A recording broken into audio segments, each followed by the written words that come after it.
Hello. Hello, mister. How you How doing? are you? Not too bad. Let me bring my table up a little bit closer Yeah, so I can sit back. There you go. How's that? that's good. That's good. Right, I'm trying two things at once here. I don't know if it's going to work. Oh, I don't know. I'm having great problems with this Zoom, really. I'm trying to teach classes on it, but it doesn't always show me up, you know? Oh, really?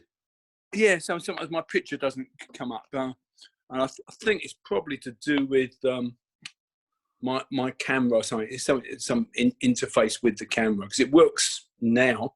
Yeah. And it'll work on a laptop now, but sort of receiving only. I don't know why. Yeah. So we're gonna jiggle and cobble stuff to get us there. I'm going to use Judy's laptop as my camera, but I'll host the meeting on my laptop. I've just noticed I've got the two pop shields for the two microphones I'm using here. It just looks like two big boobs hanging over the top of us, really. But yeah, it looks like two big ears. Like, yeah, it's Mickey Mouse. Mickey Mouse. It is like Mickey Mouse. Yeah. It's Mickey Mouse, but I thought of boobs immediately, which is interesting, I suppose. Yeah. But that's, you have the old training. Yeah, exactly. Yeah, absolutely. So there we go. I've tried all sorts of stuff here. So I'm recording it on Audacity. Yeah. So hopefully we get an audio, and hopefully we'll get this as well, and we'll just. Okay, great. And if it all goes wrong, we'll do it again next week. Yeah, perfect. That's a great thing about it, is it just goes. Now that's complete. I've done quite a few tapes lately, and it's generally I'm doing like self-help for people in the garden, you know, like shadow boxing. Yeah. How to train on your own, and giving it all away for free. It's not, you know, because you still have to train it, don't you? There's no secrets, and hopefully some people will stay with us, and some people will come and leave. But then you're doing your bit. But on a flat day, when I've had a bad night's sleep, you come in and you go, no, it's just rubbish, isn't it? Yeah, I got through a couple of clips, and I realised I'd gone off on some mad tangent, and it was like I'd said, okay, 1, 2, 3, 4, 5, and I'd gone 1, 2, 3, 4, 5, and I'd done some other pattern, you know, just like, because it's hard to keep in. What was really interesting was coming back to doing real rudimentary basics and not teaching them, doing them. Yeah, I found that too. I went, oh shit, I need to practice this more, because there's gold dust everywhere, isn't there? Yeah. Gold dust everywhere. Even an angle 1, angle 2, yeah, whatever. The first week I was teaching online training, so I was teaching my kids' class, and I was teaching the other class. Well, of course, no grappling, can't do grappling. So you are relying on the hands and the feet and the bit of tie as well, and then but a lot of stick, because stick is great for home training. It's perfect for home training. That first week, I was like, this is hard work. I've forgotten how much hard work. Exactly the same thing. I was thinking, and also I realised how I sort of abhor a pattern, you know, and you know that whole thing. You know, that whole thing about becoming the method and then abandoning the method. I realised I was totally in abandonment, you know. because there is no method. Well, yeah, there is, but all the stuff I do is interactive. Yeah, you know, almost everything I do is live, like old style. So where you're like, he's coming, I go, no, can't do that bump. No, can't go there. I'll do this. So all of my stuff, I realised, particularly over the last maybe 5-10 years, I was teaching a lot more privates to high grade guys, and just tweaking what they did, which I always did. I mean, that's how I trained Andy, Norman, Krishna, you know, all of those back in the day. Going, no, that doesn't work. You know, like being very functional about it, and then also you have to go back into the closet and way, don't you? And you go, oh shit, this is quite. But actually, I've loved it. I've just embraced it, and I've gone, wow, thank you. It's like a gift. doesn't it? So online stuff, what are you doing? Are you doing regular classes? Because I'm doing my I do a rolling online. I do a few packages online. I've got a legacy pack, which is all the videos I did back in the 90s with Neil and Wayne and all that, which are still like huge. I mean, I still get people like Alex Pizarkin, who does the Russia House thing. Because he wrote to me once and said, "Oh no, all your videos you did back in '92 were like how I began." You know, so that's nice to hear. So there's Gold Dust and then, but I have a rolling online, which is only empty hands, so it's like Panatukan basically. Yeah. And what we're trying to do with the 4D approach is just take the genius that is Jeet Kune Do and Carly, because it's a genius, but it's not a well organized genius, and it's not prioritized. So we said no, function first, and then we simplified it. So we always think of it as genius simplified. Yeah. Almost to get back to the original concept of Bruce. No.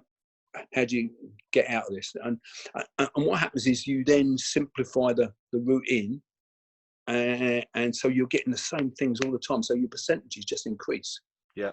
And you're seeing everything the same all the time. And so not loads of arm waving, but more. Anyway, that's what I'm teaching on the months, and we break every skill down into the finest detail, how to make it work, how to train it, and then I've added these 3 bits on. So it's nice, it's good. Early bits are a bit clunky with the filming, but then it's probably just the same with your publishing early on, wasn't it? It's weird, absolutely. Isn't it? You only get good by doing, don't you? Yeah. Speaking of which, look what I've got here. Look, I can't see it. Oh my God, yeah. I tell you, that's a good book. That's a good book. Yeah. So I got that sitting there because I'm sitting in my library. I love my library. Oh yeah, I think your library's great. Yours is tidier than ours. Ours is. I'd love all the books to be this way, but there's loads of them that way and this way, and because we haven't had time to prune. Yeah, but hopefully we'll have time now to prune, because I've got more bookshelves now. So until last year, this was in the room next door, which is now my office. But I got more bookshelves, and someone else said, "Oh, I've got some more bookshelves." All right then. So this was a bedroom. This was a spare bedroom, and my son stays sometimes. And anyway, I thought, get rid of the bed. He don't stay often enough. I'm just having this as the library. Yeah, absolutely. And then, I mean, it's funny how things work out, in terms of, because you can't predict at all. But back in late December, or in December, I'm part of a thing called the Entrepreneur Circle, and I went to this thing, and they were talking about spending serious time on building your business, which is what we've been doing. But I just said, you know what, half a day a week, I'm not going to go to the office, which is like 400 meters away. I'm going to work from home. I'm going to work on our big projects. And the first big project that we thought about was we wanted to work on developing video, working on our YouTube channel, thought about podcasts at that time, hadn't actually done it, but was thinking about it and doing the research. So I bought a new laptop. The laptop I had before was ancient. So I bought a new laptop, because now you can't buy a laptop.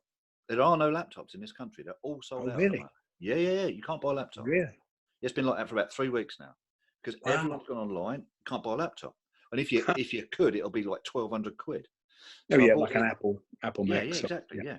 So I bought this for 400 quid. Great. That's a start. That's why I buy Apple Macs, because it keeps the people, the likes of you away from it. Absolutely. Oh, well, that's what they said. That's what they reckon about. They said this about Sainsbury's, haven't they? They said Sainsbury's is the best of all the supermarkets. And you know why Sainsbury's is the best of all the supermarkets? Because it keeps the riffraff out of Waitrose. Yeah, absolutely. Yeah. and I'll go to both, but But I actually heard someone say that when I was up in Suffolk. He said, "Oh yeah, so I don't go to Sainsbury's. I don't think it gets all the riffraff out of Waitrose." Yeah, it's like that. Yeah. And you think that's a caricature, but it's real. It's actually true. Yeah, it is actually true. Yeah. And then, although to be fair to Waitrose, I did leave 400 quid in a pouch in in the trolley park outside in a man bag thing I had, yeah? Yeah. 400 quid and credit cards, everything.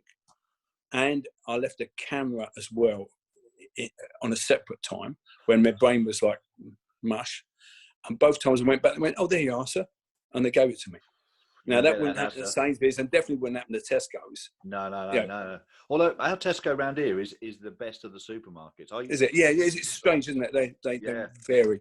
Yeah. So, it does vary because they got wider aisles. So the 2 metre thing's quite good, really. Yeah. So for us, we're trying to do the online because obviously I've given up the club now as my club, although it is sort of my club. It's now called the Breen Legacy Academy. So the boys run it. I teach on a Thursday. Yeah. So I'm still there, and then we coordinate on curriculum and stuff like that. But I did that for 50 years. I mean, there's not too many people doing anything for 50 years. I'm always amazed to go, a veteran of the music business, they've done 10 years. And I go, 10 years is nothing, isn't it? They haven't even started, yeah? No. So then we decided to move online because then you can help more people. Yeah, market expands, doesn't it? Yeah. You just, I think it's a different world. And look what happened with this now. You've got the Corona thing, and everyone's online now. Yeah. On it. And whilst it's not perfect, I mean, I really miss a hug, and I really miss doing clinch and hoobud and stuff like that whole interaction thing. Yeah. Or playing music, because you can't play music online because of the lag, the timing alters. Because I was on with someone the other day. I do in the morning. I've got a jazz friend, and I go on in the morning, and we have like a Tai Chi Qigong thing with Luciano, who's very, very good, very great teacher, all about almost like a quantum theory, with the Tai Chi. It's fabulous stuff, and you think, oh yeah, I can add that to my martial arts, always stuff that you knew anyway intuitively through doing. And then, but he said, but look, here's an ancient tradition which also has that, and they maybe exemplify it or explain it a bit clearer than you would. You feel it, but they can talk about it, and so I do that, and then sometimes there's a jazz vocal class after that, so I'm doing a bit of that. And that was funny the other day. She said, okay, singing time to the rhythm. Of course, the rhythm kept changing. I kept thinking, God, this is really abstract jazz. I really can't, and I'm quite good at rhythms generally, and I just couldn't keep up. And then she said, oh, there's a bit of a lag, isn't it? I thought, oh yeah, it isn't only me then. Yeah, right. Yeah. But how about for you though? So you've gone into this publishing thing, and how's that doing? At the moment, it's doing the best it's ever been. Right. I mean, and partly because of what we've been doing for quite some time, and as always, I mean, we've been doing it over 5 years now. We've done 54 books. We've got another 5 coming out in the next few weeks. Well, that's good. Yeah, that's good. And we've got another 15, 20 in production as well. So how do you do that? They're printed books or they're e-books? Both. Yeah, absolutely. And how do you find your percentage? Because I did my knife book as an e-book. Yeah. Purely because of the cost of printing, and I've got like a distributor for fighting and sparring. Well, not for fighting, even though I've just bought. I have the rights to fighting. To get it reprinted again, because it's a big book, is very, very expensive. So it's all colour as well, isn't it? Yeah, you've got to charge like 35 quid for that book. I mean, one thing you could do with this, is you could just do everything in black and white instead. You could do I could do. You could grayscale the pictures, and if you grayscale the pictures, your price of that book would drop dramatically.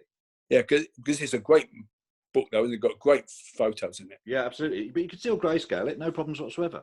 Yeah, and that would really reduce your. Oh, okay. Yeah, I'll check that out. I didn't realise that.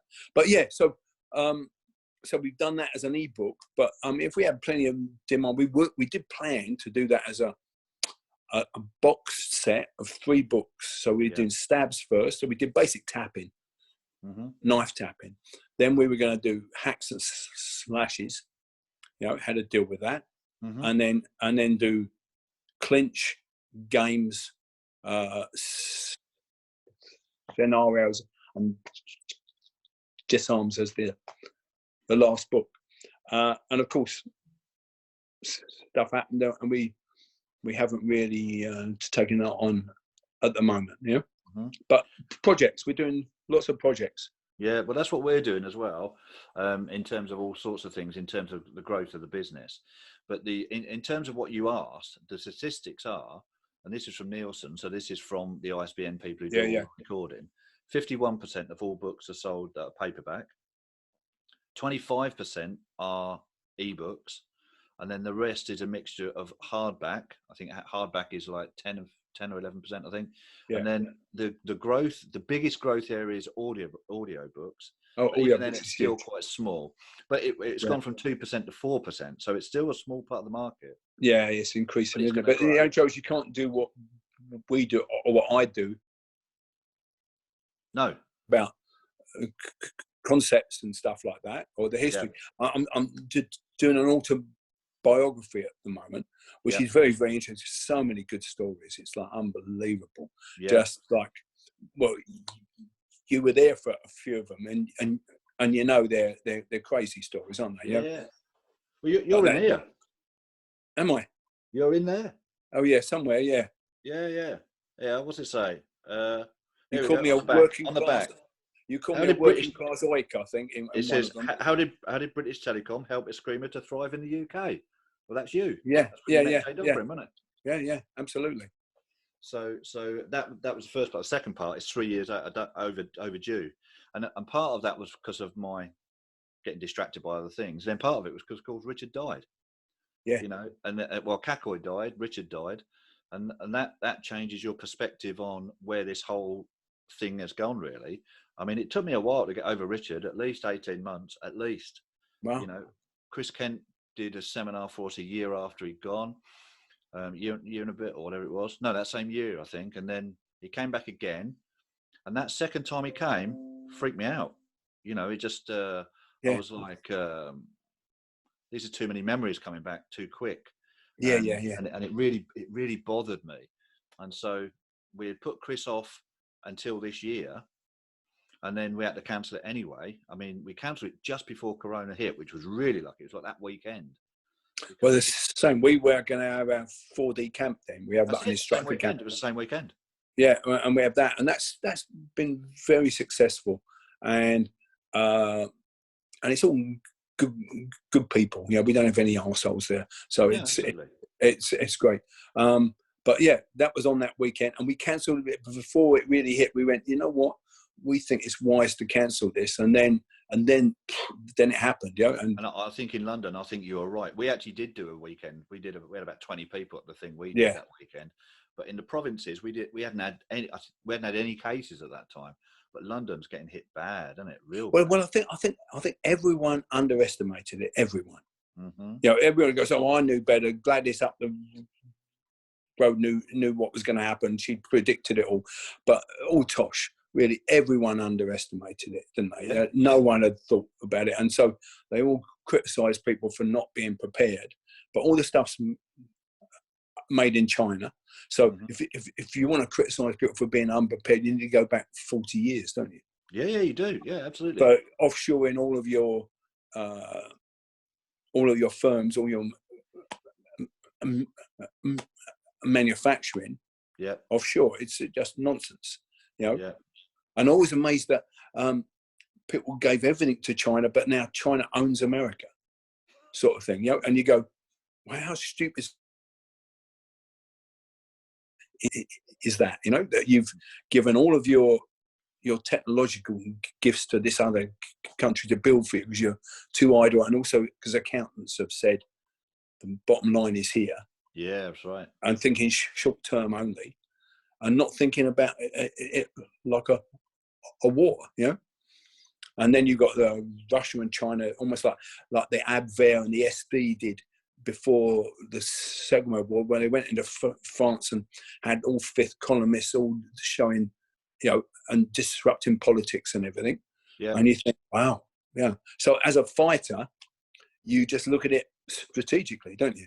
Of course you do. Yeah, Yeah, absolutely. Yeah. Yeah. I mean, when we went to the Philippines, I mean, you went in '87 the first time, Philippines, is that right? 87? Yeah, I went '87. In fact, one of my teachers died yesterday, Greg Allen. So I went to '87. I went to New York. '86, '87. I went to New York and trained with him in Bikiti. Yeah. And I trained with him for a few weeks in New York, in Brooklyn. And they'll talk like that. Everyone talk like, "Hey, Mickey, how are you doing?" It was weird. Why he's in the hospital? He had to slap some policemen. Well, it's okay though. It was like that. It was weird. So I trained with him, and I met Tuhan there, Tuhan Gahe, and we went through the airport with Greg Allen. We went through security, and once we'd gone through the arch, she pulled out 2 balisongs and started twirling them. So it shows how lax the security was back then before 9/11. Yeah. Before 9/11, we had 2 knives. We met Tuhan off the plane as the door opened. We were there on the aisle. Yeah. All right. So you could have gone and stabbed the pilot. You could have done anything. It was just madness. But that was a great trip. And then that same year, I went to the Philippines. Mm-hmm. And that was the first instructor camp. Got invited by Gibney. Met Tom Sippin. We formed WEKAF then. Yeah. 5 of us around the time. John Tendensis, Greg, me, Tom Sippin, Junior. I think that was it actually. Yeah.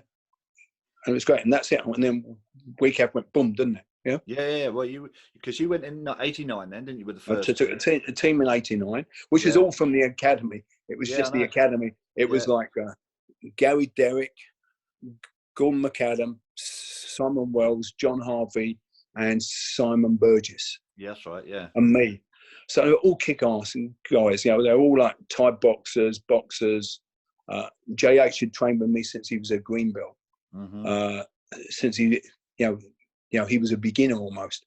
And I was a black belt. He was a green belt. I was a black belt. So all died in the war, real hard nuts, and it was great. I remember Loloy coming up to us going, "Your style is like a white man killing a dog." That's what Danny Gibney used to say to me as well. Yeah. Lovely. Yeah. I think that's the only term they had for it. Yeah. And then I joined in '92 when we were 11. You did, yeah. And that was a great trip, wasn't it? It was a great trip. I was the only one who didn't train permanently at the academy at the time, I think. Yeah. And you didn't. I remember. I mean, I can remember that. Those phone weekends call. were tough, weren't they? Well, yeah, they were brilliant, amazing. They were absolutely amazing. Because we were running around London. We were running around the sites, weren't we? We were doing push-ups on Tower Bridge and We took a band of like a mixed bag of hopefuls. Yeah. Because there were some people there who were very much lightweights, and within that 3-month period, that they were monsters, weren't they? Yeah, absolutely. I mean, I think we were the best conditioned team there, by far. Yeah, I would agree. I can remember Peter Newton going out against the current world champion, who was an FBI guy, wasn't he? Yep. And Peter just, and Peter just whacked him, and then I remember Paul Bamwell against Percival Pableo. Yeah. I thought he beat him really easily, but it was a home crowd. I thought Paul was much better. Better hits. If it was a real fight, all the weird ticks wouldn't have worked, and he was delivering class stuff. Yeah. And he's back now after a break of 10, 15, 20 years. Yeah. When he's been doing his cosmetic surgery. Unbelievably successful man, isn't he? Unbelievably successful, yeah. But he's back now. He's back training. He comes on the camps. Lovely man. Yeah. Lovely man and clever. Yeah. Which was always the thing, I think, with the people who we seemed to attract back then. It was a very bright bunch of people, all quite not acquisitive, but aspirational, wasn't it? Yeah, very much so. Yeah, and nearly all of that group still train, don't they? Nearly all. They all trained, and a real high intellect, but also high work ethic. Yeah, yeah. I think almost the worst thing for you is to become world champion, because then you sort of kick back, don't you? And never did. No. Two silvers. I mean, in my book, one of the things that I talked about in this next part of the book, I'm talking about how many divisions there are now compared to when we were competing. Yeah. And there were 6 divisions when I was competing. There's now 106 or 120 divisions. Oh, it's ridiculous. So anyone's a world champion, aren't they? Yeah, exactly. Yeah, it was bloody hard back in I did that first. And we sound like old farts when we say that, but it was true, because no. It's like the old karate competitions. I remember going to the BKCC championships, one in Crystal Palace and one in Manchester. Well, the one in Manchester, I fought Terry O'Neill, and he spun and elbowed me in the mouth, and he like unzipped my lip. So like the nerve hung down like a bit of string, and my lip was like unfolded as if it was an envelope, and it unfolded. Yeah. So a bit hung down, and I'd poke it up, and then the nerve would drop down again. So, and I was so proud, because I got smashed in the face by Terry O'Neill. I think I beat him, actually, because I scored and they gave me Wazari and him Chewy and said, Hikawaki, But those old competitions, and then the next one in Crystal Palace, there were teeth everywhere. I mean, I think Steve Cattle won that. He got knocked out 4 or 5 times, carried out on a stretcher. Steve Cattle, was he? Hey? Not renowned for his teeth, was he? No. And then they're just putting back on. They give him the smelling salts. There's no like, oh, you've had a head injury. Like you need 3 months off. No, bugger that. I can remember being knocked out fighting for England. They just woke you up, put some smelling salts. Are you all right? You're good. Right, you're good to go. Bosh, off you go. And we just fought. And then I went to it and disco afterwards. Pointed out that he is dead now. He is dead now, yeah, true. But there were more teeth there. But there was, and you'd fight everyone, because there were no height divisions or weight divisions. So your little guy could fight a huge guy, Yeah. And then when we did the stick, they said it's a full contact competition. So that was in 87. They sent me the invite, said, do you want to come in 89? We're having a full contact. So I got the hardest people I knew, and we went up on the roof. As you know, we had that rooftop playground, which was great up there, wasn't it? It's like Dracula's cavern up there, wasn't it? It was all very really. It was like, it was great, wasn't it? I once went up there, and they blew up the city of London just as I went out onto the deck to teach, and they blew up the city of London, and it pushed it back. It was that big IRA bomb that I remember that. Mysteriously didn't kill anyone, but you could hear all the tinkling of the glass coming down. NatWest amazing. Tower, wasn't it? Hey? NatWest Tower, I think. Yeah. NatWest Tower, they blew it up. And so you could see it right from where we were. And it was one of those experiences you're thinking, do it again, because I didn't catch it right the first time, because you're like, almost like the Two Towers, you're watching it live on TV, and almost it's too much to take in, because that happened also at the academy. Because I remember we were training in the gym, and it came up on the TV, and Wayne and I looked at it and went, look at that, and then the other plane came in. I mean, the academy was like, but anyway, to go back, so for that first tournament, they said it's full contact. So we went up on the roof and we looked at all the holes in the armour, and we started smashing into the holes, and ankle sweeping and throwing and doing everything. And that's like Gary, Simon, John, and they're all awesome fighters. I mean, Simon Wells, he's a beast, isn't he? Still is. Always still was. is. Still fights me to death. He is the most deceptive martial artist I've ever seen. Ever. You'd really underestimate him until he kicks you in the head. Or look, he used to come to my house. He was totally untrained, He'd come to my house, and I had some rich privates up in Hampstead that I teach. So I'd get home about 9 o'clock quite tired because I've been teaching all day. Yeah. And he'd be there on the doorstep. And he'd go, I'm here to train. I go, okay, come on in. I'll grab a cup of tea. We go down into the basement. You came down in the basement, didn't you? Not at your house, no. No, never went No. there. I had like a basement room, or semi-basement with bags hanging and stuff like that. It was just a front room, basically, that I'd emptied out and put some scaffold poles up and hung bags from.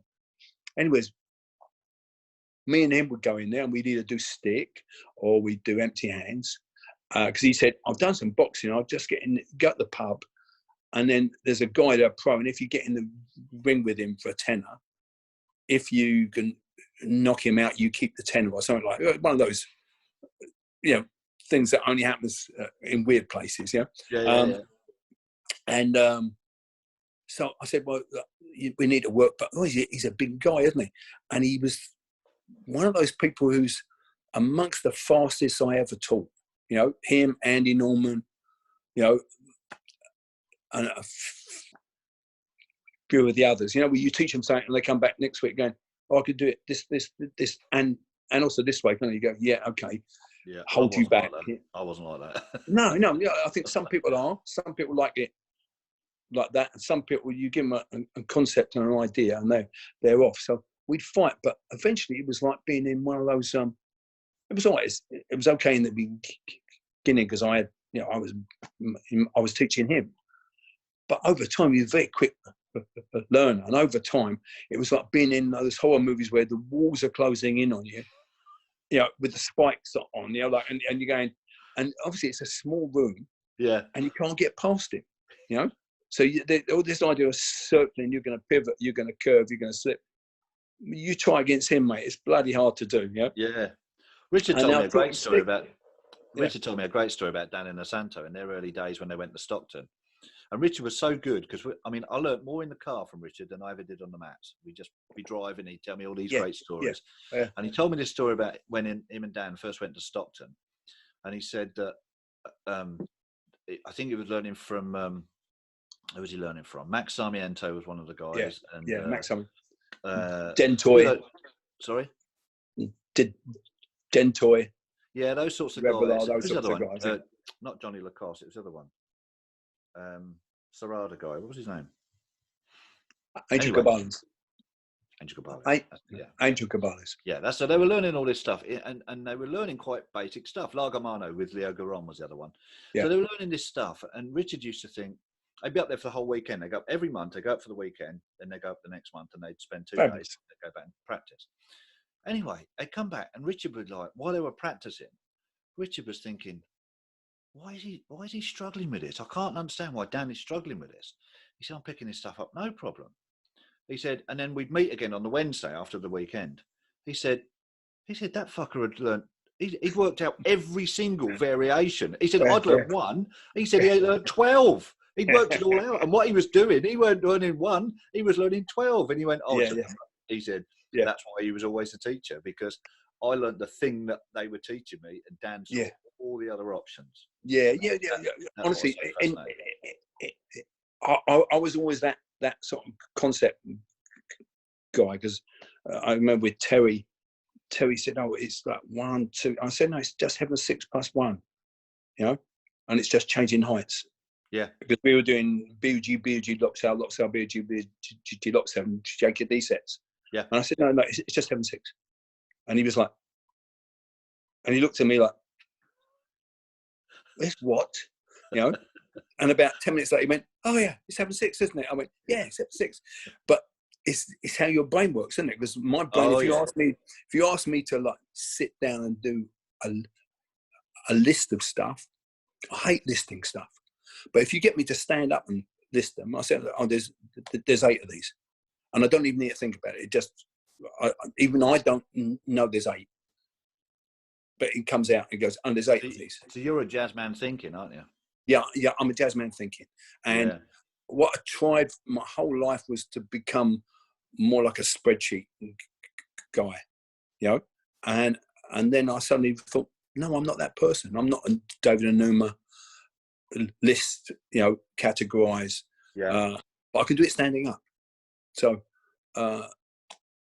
yeah. So I think everyone has their thing. Then Andy's a bit like that, and Simon also. But then other guys, I would take David or Neil. They've got huge skills, but they approach it. They come in a different way, isn't it? Yeah, so I think whoever you are out there who's ever watching this, the 5 people who are watching this, mum, come in, quickly. We need another person. I think the thing to do is realise you are who you are, and not to fight that, to embrace it and say, this is my gift that I've been given, and I can't be that, I know I can work on it a bit to pick it up a bit, but you can spend a lot of time doing that instead of expanding what you are. Yeah, because I'm hugely creative. I mean, I do poetry, music. We did some scat singing the other day, and I was going, wow, I'm making up these amazing tunes, but just in the moment, Yeah, I think having the teacher was right for me as well, and Richard was definitely the right man for me. We really connected as a on a mind and heart level. He was such a mentor to me, but and we were very different as well. But there was things. His approach worked for me for sure. I mean, he said he used to, when he used to go for lunch with him and Bruce, and he said those two, all they talk about is martial arts all the time. And I'll be going, but what about the Harleys? And they go, oh yeah, no, but what about the bikes? About the martial arts again. And he said, yeah, no, but look at the girl over there. He said sometimes they related to that bit, they related to the girl part, but it was always martial arts. And Richard was a very rounded man. Yeah. I find the same thing. I have some friends who, they're lovely. I mean, they're lovely. I mean, almost everyone. I'm very blessed in the life I've led. I've just met wonderful people. Wonderful people. You of course are the exception, but but usually in every group, actually. I don't know if you remember this. You came and sat with me when we were going to Hong Kong. Because I joined the plane to Hong Kong. You'd all gone out early because you didn't want to have anything to do with me. So you went out early, and then I joined the plane to Hong Kong. And I remember being in the queue, and everybody went, "Oh, this here!" And everybody in the were like, "Who's that?" And we all did then. And you came and sat with me on the plane. How you doing, Andy? You all right? What was your journey like? And we were just having a chat. And I went, "Do you know what, Bob? I'll be all right because I'm pretty boring." And that has stood me in good stead when it's come around to the isolation. Yeah. Well, and also, you are who you are, isn't it? I can remember saying to you, 100%. Great, like, you need boring, because it was like you need all those flavours in the group, didn't it? Because when it was all going mad, you and Savash and I were the level heads, because all the others were going mad. Definitely, yeah. So no, get a grip, Yeah, that was some event, wasn't it, when it all kicked off in '92? Yeah. It was great stories, gamma gongs, and all of that, and they've all got do you remember Lee coming around? Lee Bander was always a nervy one anyway. When he was like, he said, "Oh, I've heard they've got guns. It'll be all right, Lee. It'll be all right." I can remember. I think it was Navales going over the handicraft shop and getting some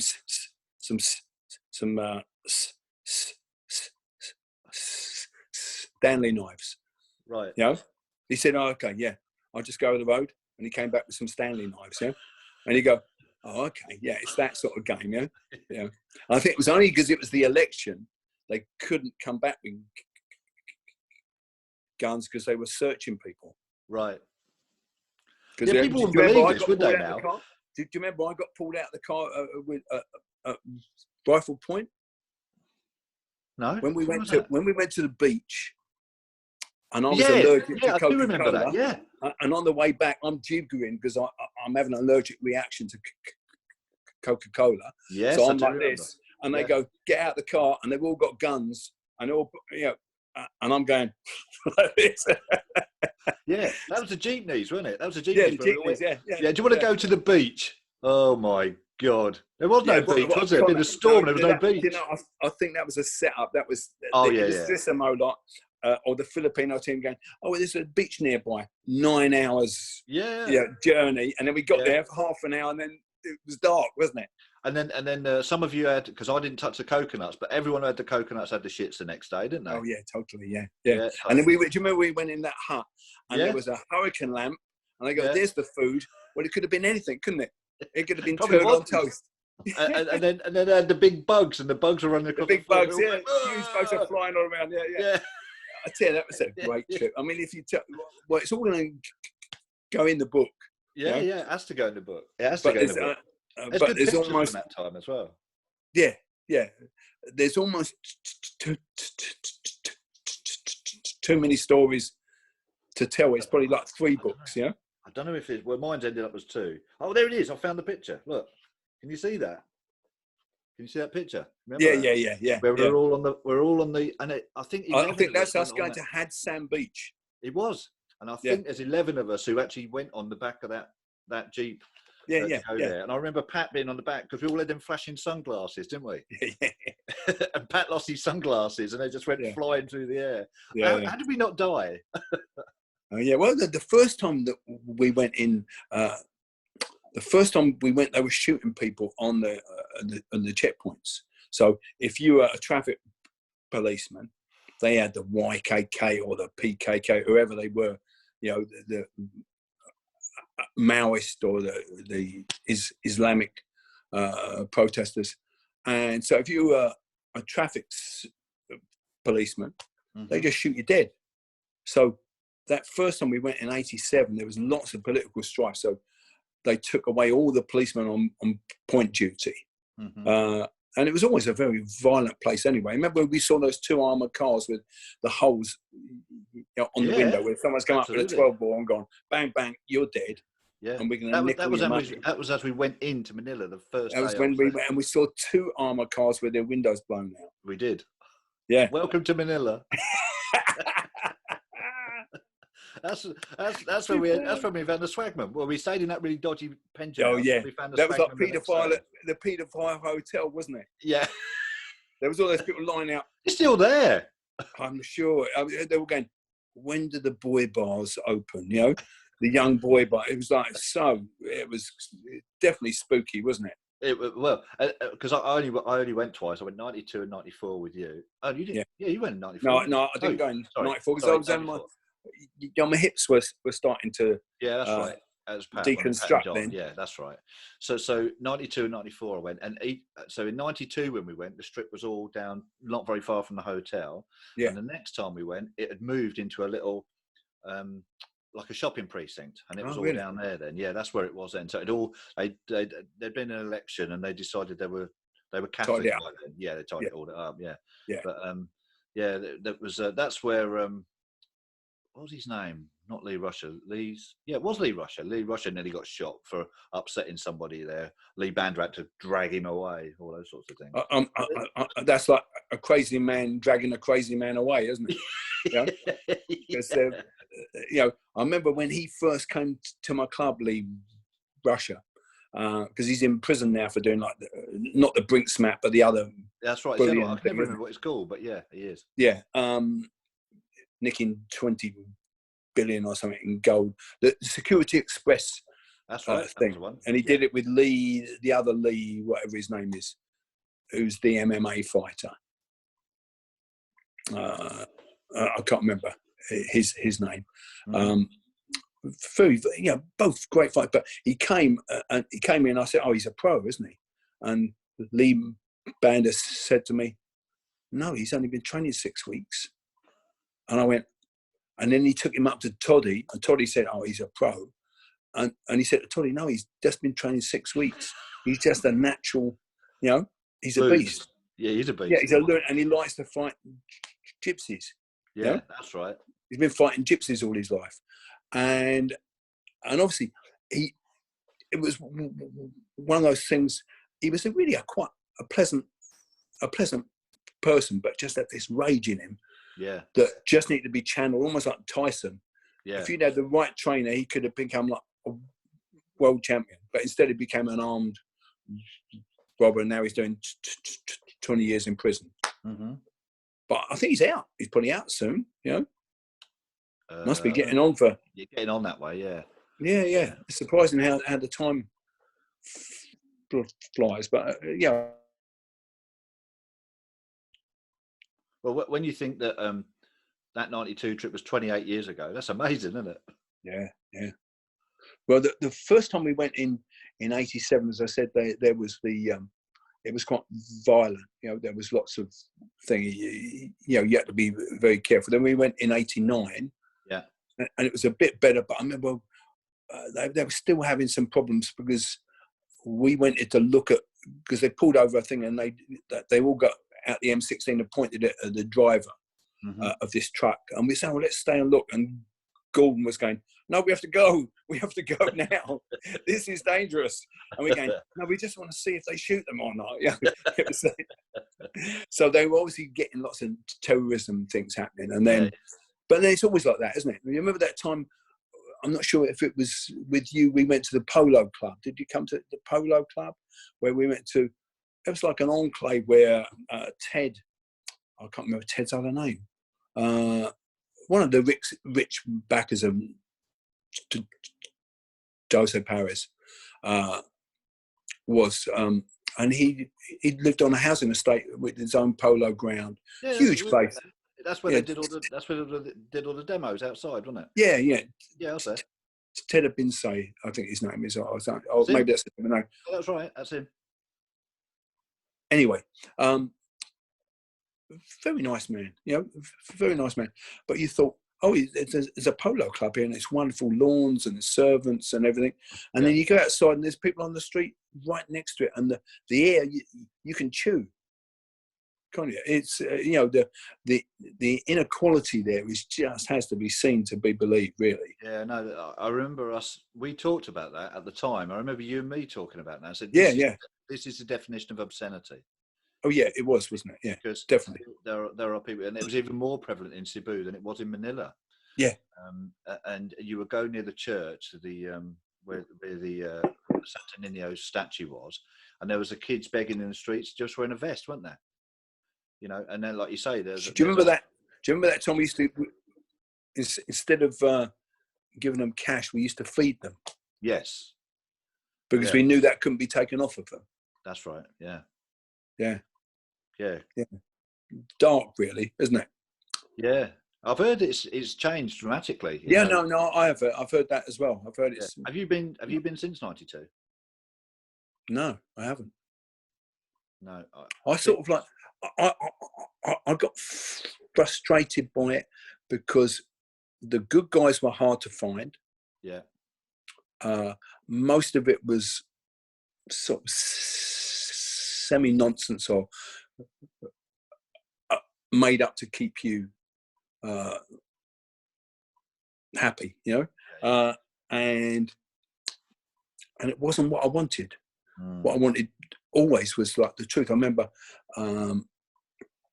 with one particular Grand Master, he was saying, "Oh, and their empty hands are like this," and I thought, "Well, you're dead then, because I've killed you." And I actually came home that journey home in tears because I wanted it to be great, and yet they were great on the stick, but in a reality, basically, once you go, "I'm going to punch you as well," that whole game fell apart, Yeah, that's true. And I wanted more of a warrior art where you, almost like a European approach to like sword, say, where you can dagger or you can headbutt and you can knee, and so it's more of like a mixed MMA sort of approach, because that's what happens in the street, isn't it? You go like this with a retic and the guy's tackled you, isn't he? Yeah, absolutely, yeah. So I was never a fan of that flicky flacky thing. I remember going to Don Questa's place in New York, and they were going, "Oh, Don's great," because he was one of the top Jose Paris guys. And they said, "Well, here's our champion," and this guy was just flick flacking on the head. In a real fight, he would just be killed, and I got quite unhappy about it. And then obviously I trained with John Chow, who was very good, and came to the club and pretended he didn't know anything for about 2 months. Just sat in the corner. I went, "No, you know stuff." He went, No, I don't know anything. I'm just watching." And then then after about 3 months, you find out he's one of Illustrisimo's top people. Right. And then he said to me, yours is the best club I've seen outside of the Philippines. And that really, really chuffed me, Yeah, right, absolutely. So because we were very, very good then, weren't we? Well, I mean, my experience was I went to the Philippines twice, 92, 94. We did some nice training with Ondo, but when I went to Los Angeles, that changed it all for me, you know. And I went, and I can't remember, 4 or 5 times to Los Angeles, and I go to the IMB, and I felt at home, completely at home. You know, I was the IMB had a great feel to it, because I went to the Torrance Academy, and I think what was great about the Torrance Academy is that was like the original thing that was in Way of the Dragon and all that. And that was a great club, because it was all like Galito. Everyone was a Mexican, you know, and they all had blades, and they all had hand wraps and gum shields and bandanas, and they were all like sort of dudes, really. And Paul Brunat was training, Cass Magda was training, Chris Kemp was training. You know, they were all training, they were all sweating. So you looked at the advanced class and you go, wow, good. You know, it was nice, technically very good. But I think it was the interaction of Dan and Richard together was really good, because Dan can be a bit too, you know, there's 50 of these, you know. And Richard was like, let's get the sweat going. So the guys could fight. Although I went with Linda, my partner at the time, yeah. And we've been doing lots of Thai and loads of boxing. And we jabbed their heads off. We just jabbed. I mean, I hit some guy so often. In the end, I said, look, the reason you're getting hit, and then he hit me. You know, I was trying to explain why I was having an easy time and what he needed to do. And he went, bosh. And I went, okay, bang, bang. And she fought Graciela. Yeah. And she jabbed Graciela's head off, you know. You know, it all depends how you are on the day, doesn't it? But it was great. And then when the IMB opened, you know, which I think originally was called Inosanto Martinez Bustillo, wasn't it? Or something like that. Yeah, that was it. I'm not sure if I was at the opening or just after the opening, but it had the same feel. It was great. It was really had that. It was gritty, you know. There was a grit about it, and I really liked that. But then it went, and then Dan moves up to the Marina, because they split, and obviously I followed Dan, because you couldn't really follow two. And great. I mean, Dan changed my entire life. You know, changed all of our lives, really, didn't it? Yeah. I mean, just a beautiful person, inspiration. And look at because he's open to everything. People have gone, oh, I'm into bando now. You know, because all those guys wouldn't have even been heard of. You know, and even Thai boxing. Thai boxing wouldn't be. I don't think it'd be as big as it is now.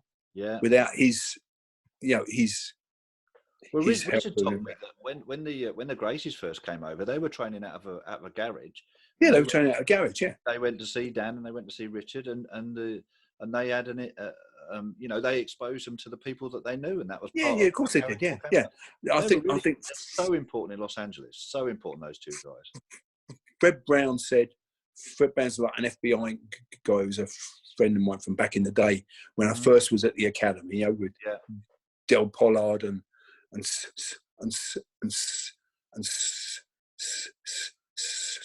Steve Irwin and people like that, people I just trained with, he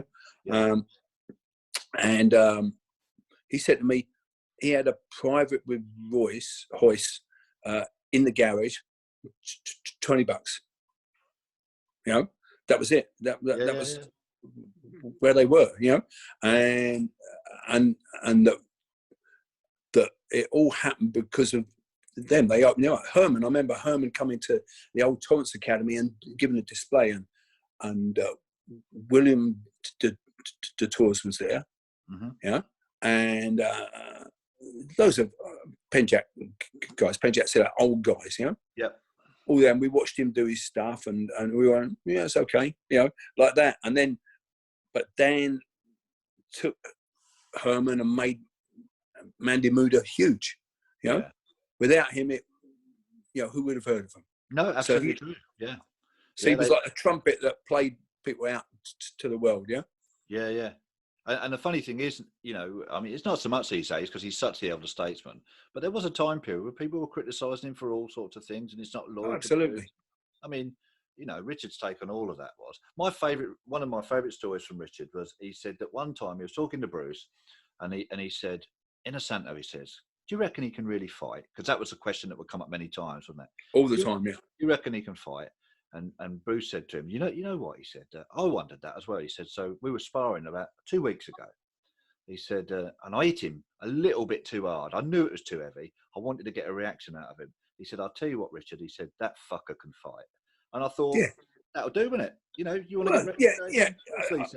I don't think he's not that you really need it, but it's nice to get that perspective. I don't think by nature, I think he's a very peaceful and beautiful person. Definitely. But you don't get into the 102nd Airborne without being able to do the stuff, because it's like the team stuff, isn't it? Yeah, when you come, you have to strut your stuff. If you don't, you're not in, are you? You just don't. Quick, don't you? Oh, you get cold, don't you? Really easily. Yeah. And some people come in and pretend they're a big cheese, and they get pushed down. And other people come in that you underestimate, and they just shine. Yeah. And I think you don't last in any of those organisations unless you can do. I mean, look at him. He's like, what is down now? Third down in BJJ or something like that. He's quite up in BJJ now. You don't get to roll with Higgin and all those people, Hoyce and all those people. He just rolls with all of them, yeah? Absolutely. Yeah. We have to wrap this up, I think, because we do, unfortunately. How great is it? Can you believe that? Well, this has been great. It's been nice. I hope people find it interesting. Yeah. So I think for people who are out there who are struggling, I think everyone's struggling a bit, but keep active. Yeah, keep positive, and I think share. Live in abundance, isn't it? Oh, yeah, live in abundance, and so that I've got loads. How can I help? With other people, and I found that's really helped. Yeah, absolutely. Yeah, for me personally, in that I'm thinking, no, I live in abundance all the time. Yeah. So how can I help other people? So we're doing this free stuff. So if people are keen to come on, they get 2 months for free. Then if they want to stay, they can stay. But if they want to leave, they can leave. But they get 2 months for free.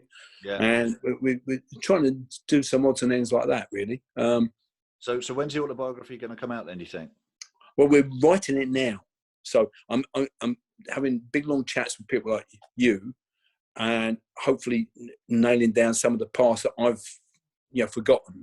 Because I used to have a friend who go, "Oh, you wore blue jeans and you said this." I go, "Did I?" Well, I've got no recall. I never lived in the past ever. I only live right in the now. I don't live in the future.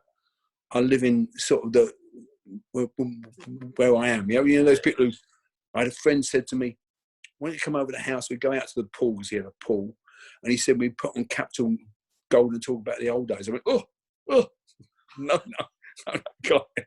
can't do that." Yeah. So yeah. Don't look back. Don't look back. Well, there is only. I'm an archivist. So I got loads of stuff, and that's what I've always. Yeah. Ralph is like that. Ralph's exactly like that. Ralph's the same, isn't he? Ralph's when we first started Jeet Kune Do, because it was a Ralph. Like I started, I was like the prime mover, but Ralph was always there, really helping, all the time, and I battle ideas back and forwards with him. Yeah.